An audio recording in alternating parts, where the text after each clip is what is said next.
What do you think? I mean, that is actually quite amazing. So this hobby of ours can be expensive. Now this I bought as a multimeter, a Fluke 15B plus. I don't think they make it anymore, but it was about £80. It's very rugged and that sort of thing. I mean, I'm using it just for continuity, just testing bits of coax, making sure that that's not shorted and whatever else. But this company sent me a couple of these actually. It's a Tesmen TM-510. I've got it on the screen actually from Amazon at £17, and I've never opened it up, so let's have a look. They sent me this over a year ago, so I apologise to them for hanging around. This is even supplied batteries. All right, let's put it all together and see if it works.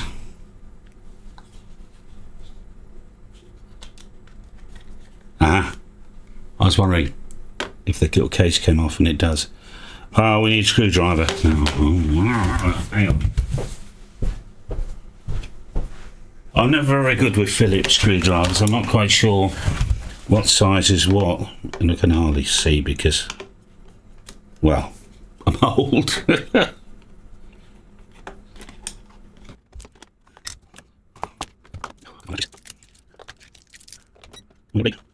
Okay, I mean the moulding's fine. All right. I mean, it's got a economical plastic moulding feel to it. That's fine. All right, for 15 quid. Heavens alive. I don't know what that is in dollars, about $20. It's got an instruction book, but I'm sure we don't need that. I'll put the test leads in, see what happens. Now, sometimes with a cheap multimeter, you can tell with the quality of the test leads. These are actually... Right, so look, it's been in the box for a year, wrapped up like this, and it comes out loose. Now, to be honest, I got some really expensive gear, and the leads, or the mains gear, the mains utility power, it's like awful. So it says it's automatic, but is it? What does that do? Okay, it really is automatic. 9.6 volts. That's actually quite amazing. Have we got something with a bit of resistance in it?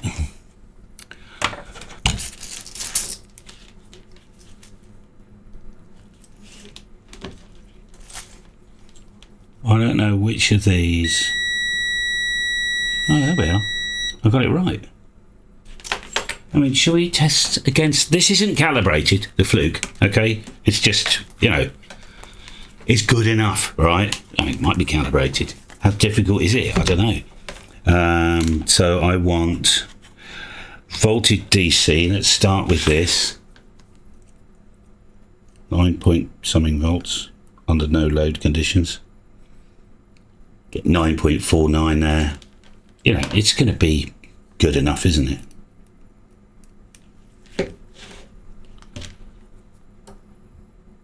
.6. Okay, and it's fully automatic. And we did resistance. I'm not going to do current, but we've got volts AC, volts DC, ohms, and oh, I see. If it just beeps when it gets continuity, I assume. Let's have a look. Yeah, it does. So it really is fully automatic. Light on, light off. Oh, that switches it off. What does that one do then? It doesn't do anything. Switch it on, and I might have to read the book to find out what that does. Let's find out. You got data. Oh, data hold button. Okay, so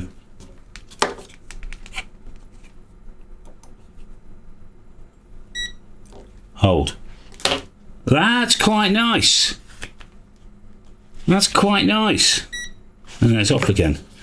Right, see if I've missed anything. All right. Data hold, power on and off, cancel automatic shutdown, low battery indication. You start testing. AC, DC, resistance, continuity, non-contact voltage. Aha. So this is what this means. The NCV function detects AC voltage without the use of test leads. Please remove the test leads whilst using the function or the detection accuracy. Okay. That's a bit weird. How's this going to work then? So long press the button to turn on the power. Long press the... Oh, I see. Move the sensing crossbar to the point to be tested. Crossbar. I guess... Oh, I see. I guess that's it there. If the meter senses a weak AC, the green indicator will turn on.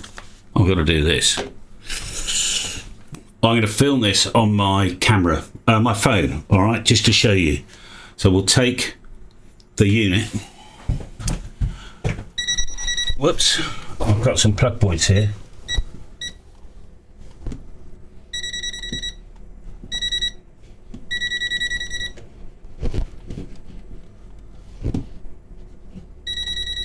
I see.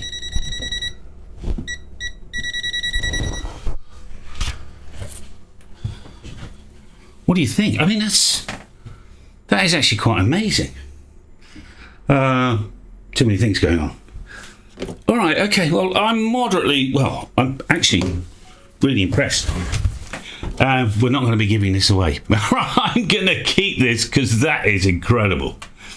To have a cheap way of detecting mains. I mean, it's just lovely, isn't it?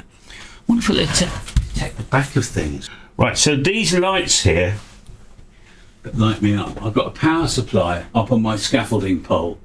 So let's just put that against the pole. Nothing. But as I go near the power supply, that's amazing.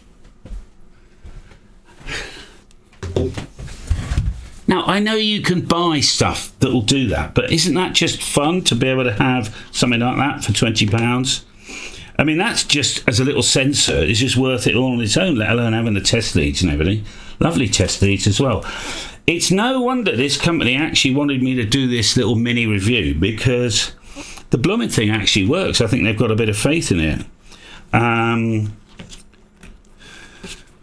I don't like green, but I mean, it comes in green, so can't do a lot about it. I'm just not a green sort of guy. I like the Fluke yellow. How big is it? Well, there we are. Doesn't take a genius, does it? There's a 9-volt PP3, is that what they used to call them? They still call them that, aren't they? So what, if you used to smoke, that's just a bit bigger than a packet of cigarettes. And then the big Fluke. Now, Fluke's got a stand, in fairness, things like that, all right? This doesn't have it, but it's so light. And because it doesn't have much mass, if you drop it, it'd be fine, won't it? Probably.